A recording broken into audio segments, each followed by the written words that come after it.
সাবেক প্রধানমন্ত্রী ও BNP chairperson Begum Khaleda জিয়ার রোগ মুক্তি ও সুস্থতা কামনায় দোয়া মাহফিল করেছেন ঢাকা মহানগর উত্তর বিএনপির দারুস সালাম থানার আহ্বায়ক এস.এ. সিদ্দিক সাজু। দুপুরে রাজধানীর ঢাকা ১৪ আসনের মিরপুর শাহ আলী থানায় ৮ ও ৯৩ নম্বর ওয়ার্ডে দোয়া মাহফিল আয়োজন করা হয়। পাশাপাশি জুলাই গণ অভ্যুত্থানের শহীদদের রুহের মাগফিরাত ও আহতদের নগদ অর্থ প্রদান করা হয়। এ সময় তিনি বলেন, দেশ এখন সংকটময় সময় পার করছে। এ সময় আপসহীন নেত্রী বেগম খালেদা জিয়ার সুস্থ থাকাটা সবচেয়ে জরুরি।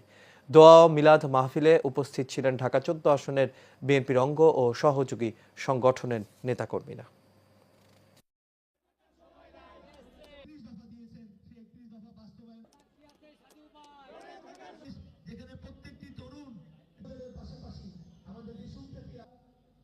আজ বার্ধক্য সহ বিভিন্ন জটিল